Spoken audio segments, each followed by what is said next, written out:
Ça fait que je vous demande d'accueillir chaleureusement notre directeur canadien, Marty Warren.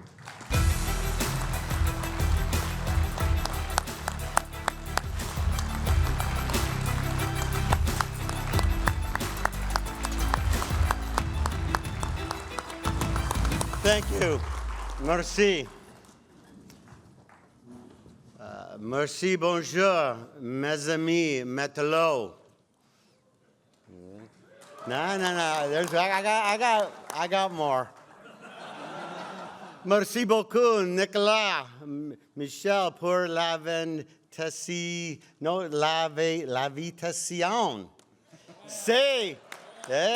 C'est toujours un vrai plaisir de vous adresser et de faire partie de votre Assemblée annuelle. That's all I got.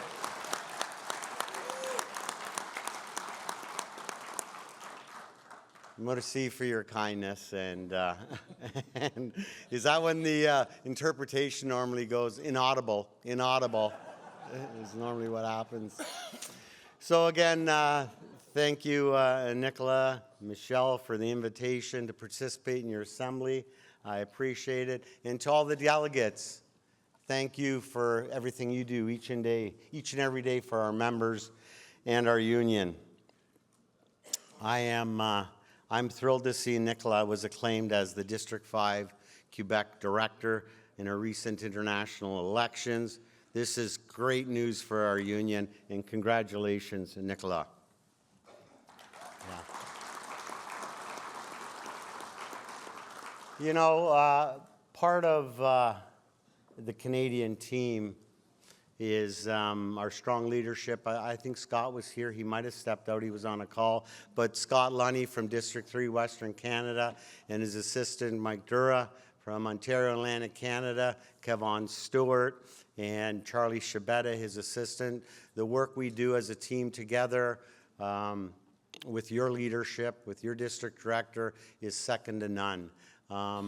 Our relationship is wonderful, and our Canadian directors are a key part of the International Executive Board, and will be playing a big role in charting a path forward for our great international union.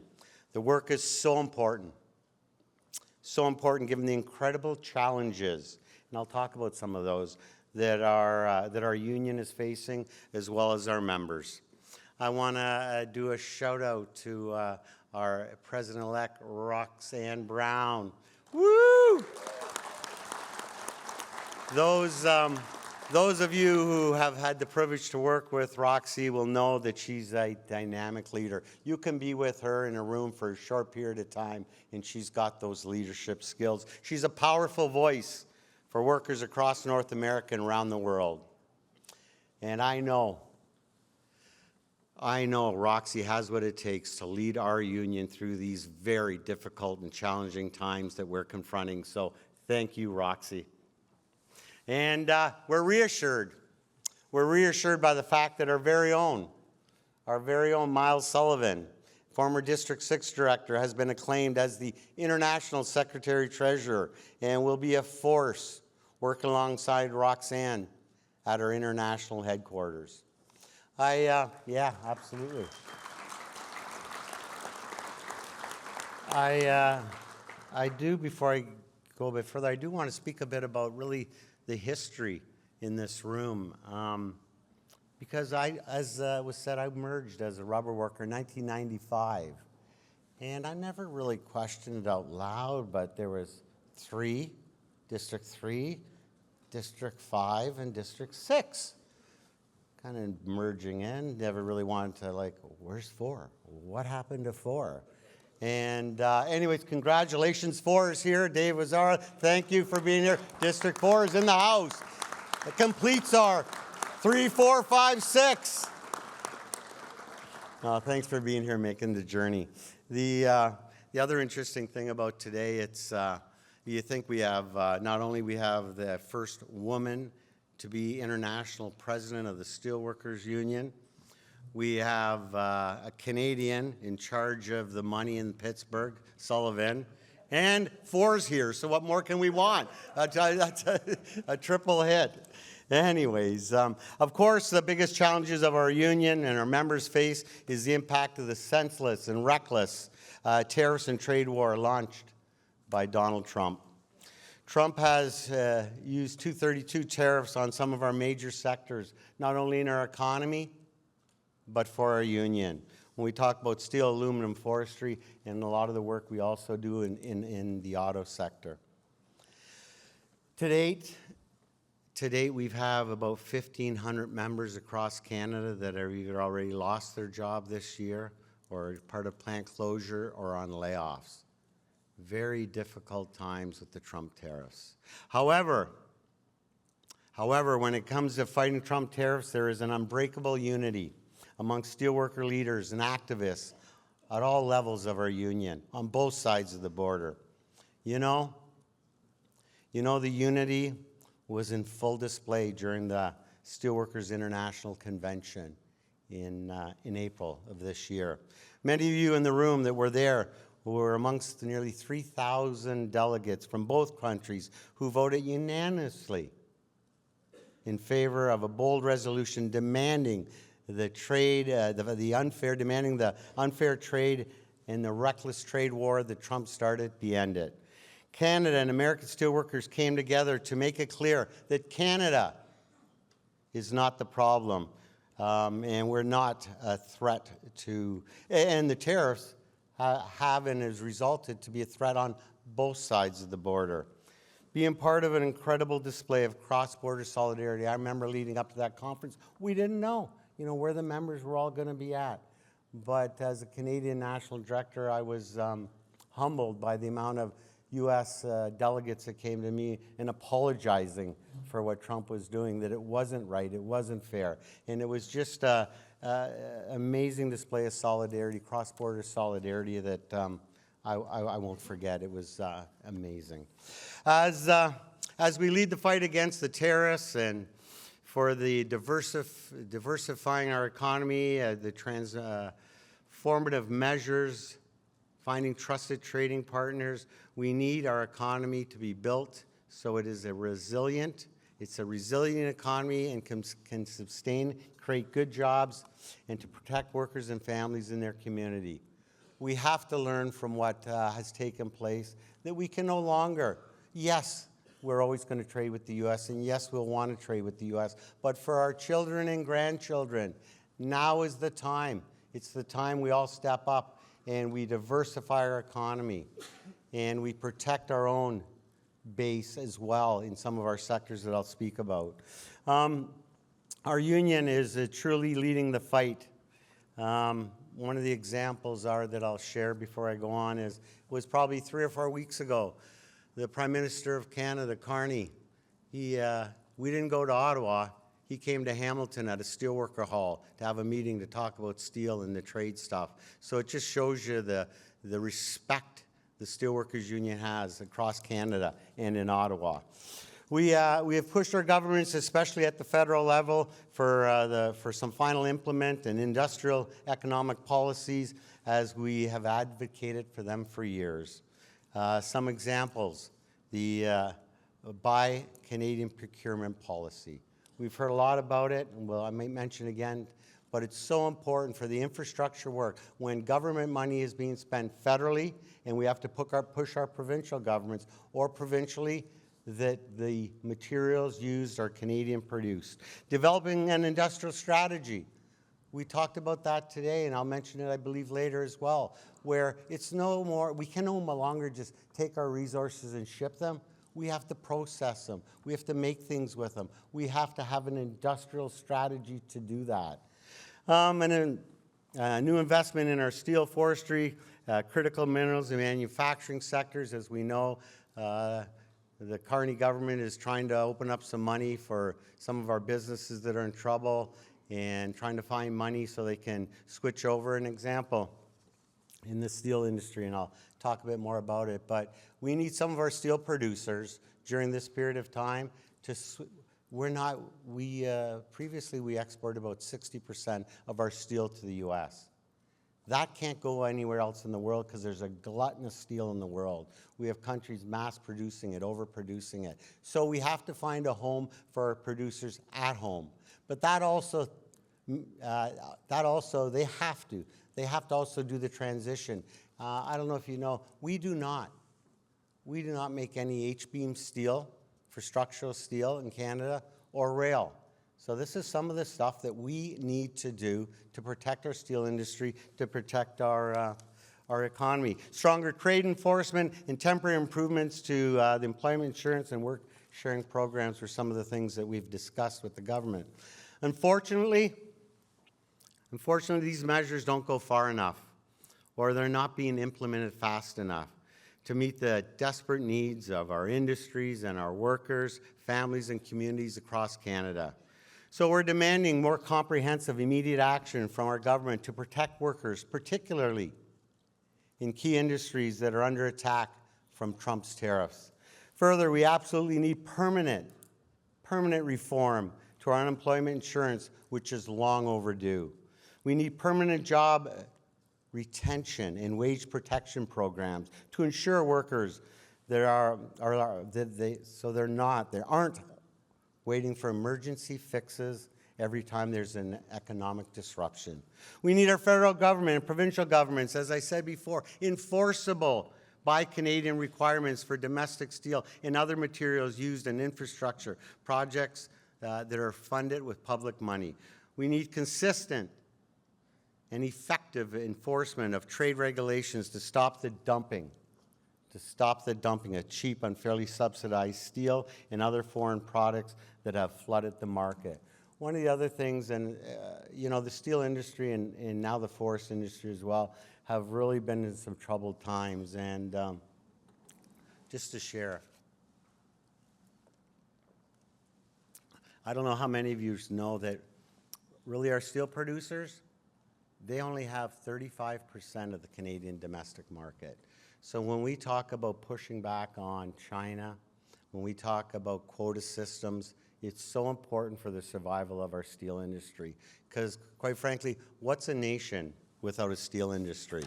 So last fall, as I said, we were successful in securing tariffs at 50% on steel and aluminum from China. We also have fought and won higher tariff rate quotas that I've talked about that have been undercutting our domestic production, such as Korea and Vietnam. We're demanding stricter expanded measures for melt and pour, because we've got some creative people that like to play with melt and pour or smelt and cast regulations and aluminum imports. They do transshipments, circumvention of trade into our country from foreign producers. So we'll continue demanding more stringent trade measures to ensure that the products that are made by our members here in Quebec and in the rest of Canada are used to strengthen our economic sovereignty and security. We'll continue, this is important, I think I talked about it last time, we'll continue to file unfair trade cases, trade complaints to protect our members' jobs and our domestic industries. We have won several trade cases in recent years due to the stories, and this is the important part. You know how we win them? Due to the stories of you, our members, our staff, and our local unions that participate in these trade cases. We'll be starting another one shortly. It'll be on a bunch of, I forget the diameter pipe, but Mexico is dumping a certain diameter pipe into Canada that is crushing our pipe industry. So such important work we do, and as steel workers, that's what we do. We've been instrumental in winning cases on unfair imports on aluminum extrusion, steel wire, pipe, rebar, in countries including China, Korea, Turkey, and others. These are your victories. Our victories have prevented hundreds of thousands of tons of unfairly traded goods from being dumped into our markets. And in doing so, we've saved jobs and kept plants running. So congratulations and thank you for your work on trade cases.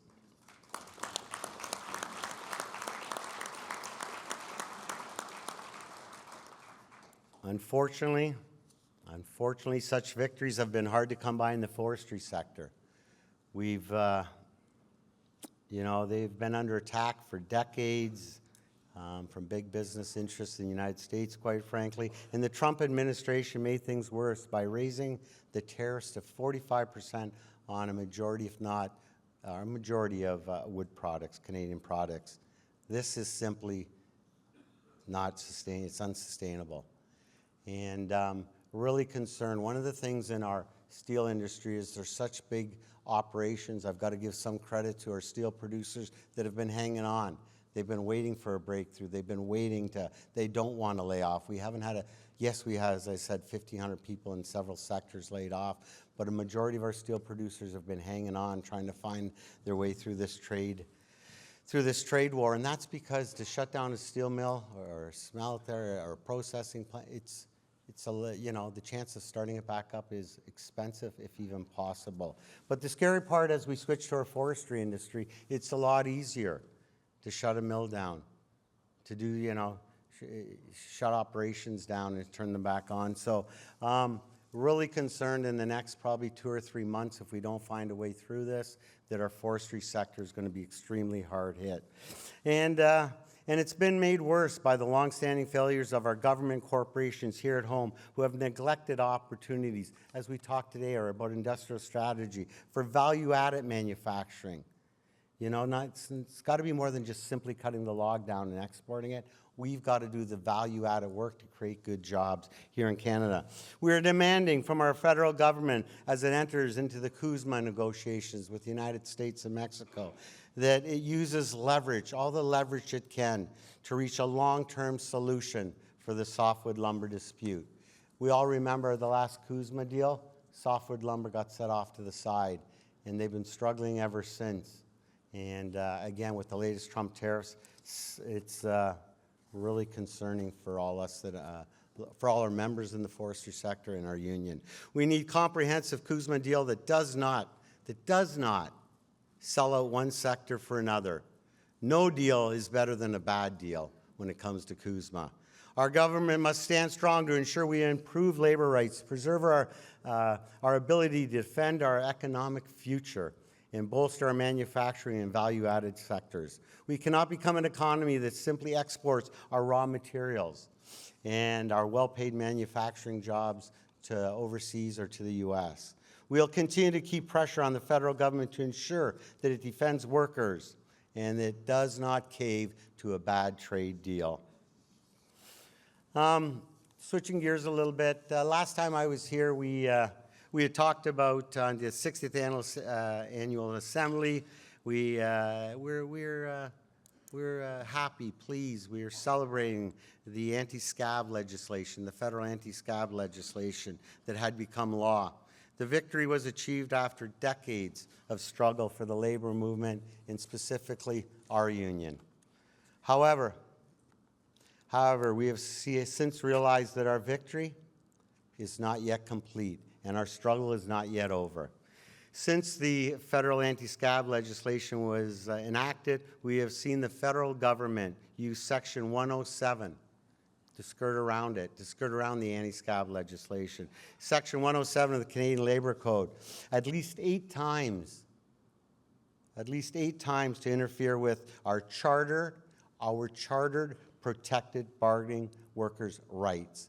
And the government is now, give us the law, and now they're trying to skirt around it with 107. We've also seen employers attempt to misuse the Labour Code to circumvent workers' rights. And employers feel with the government on their side, they don't have to bargain fairly with unions. And we saw that in the Air Canada CUPE, the flight attendant strike. So let's be clear. These are deliberate. When they use 107, they are a deliberate attack on our constitutional rights as workers. We fought too hard and too long to allow the government and employers to undermine our rights. We'll continue to work with our political allies to demand and pressure the government to repeal Section 107 of the Federal Labor Code. Of course, you know the terrible example set by the federal government has been used by the anti-union government here in Quebec to justify its attacks on the charter rights and workers. We've heard so much about the attack that our members, our Quebecers, face against this government. So this is a battle that our union is fighting on multiple fronts. And it's a battle that steelworkers will continue to fight no matter how long it takes, because we must win.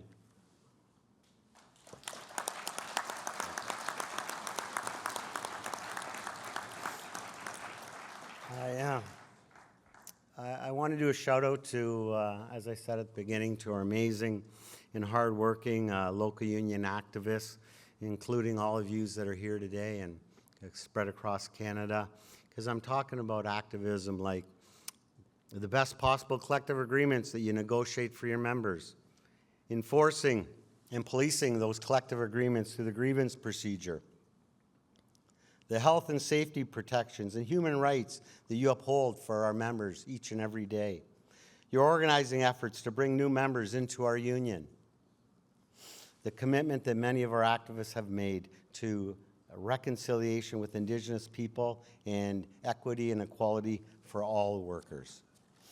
All the volunteer work that you do to help make our communities better, I thank you. Merci. I want to touch briefly now. I think it's so important that we talk a bit about it. The union's primary work. We are an amazing union. We do so many things, from political action to health and safety to, general social justice rights. But one thing I want to focus on is the primary work. This work is the major reason, or one of the major reasons, people join a union. It's collective bargaining. It's where we have the greatest impact on our members' lives, and their expectations are the highest for their union. Those involved in the collective bargaining process understand what pressure is, what responsibility is, what expectations are, and what the weight of all three of those emotions feel like all bundled up together. To all of you that play a role in and there's many important roles in supporting collective bargaining, merci.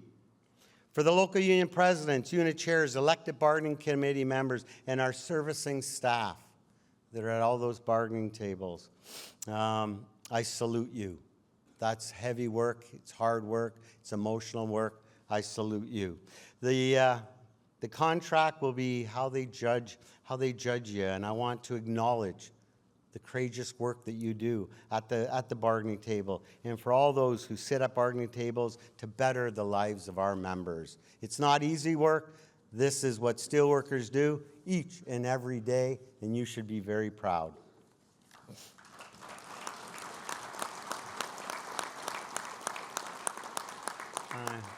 I want to take a moment to reflect on one of our most recent events, which was our National Indigenous Gathering, which was held in Winnipeg in July, and I was fortunate enough to be able to attend. There were about 200 USW members, and all of them deeply committed to reconciliation.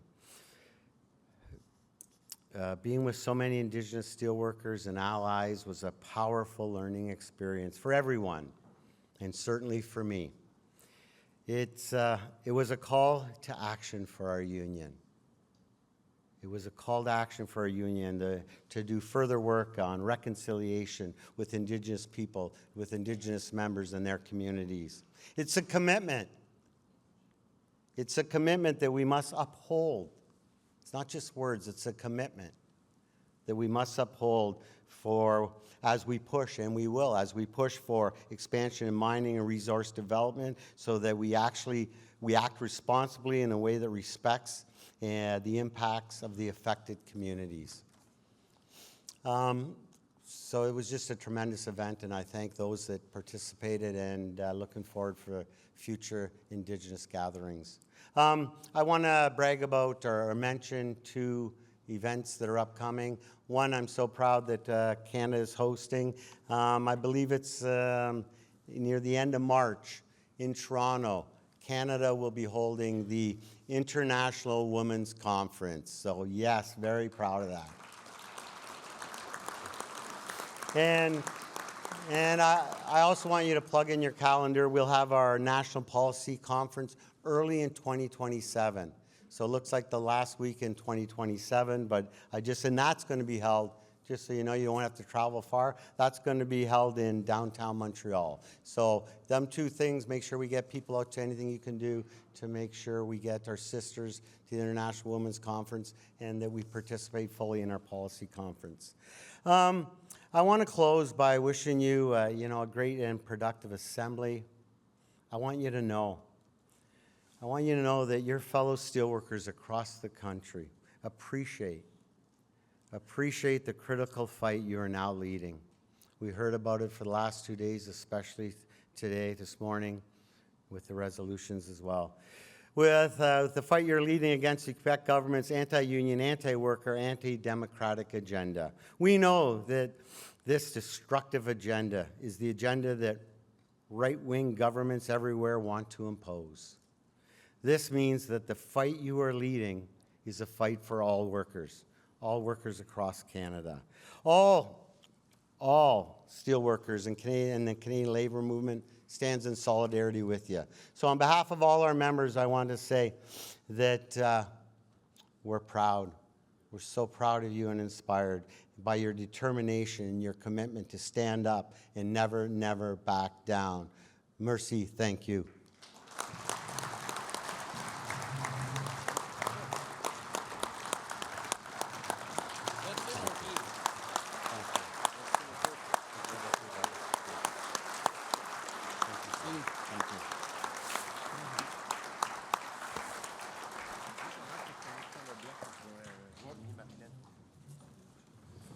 Bon, juste avant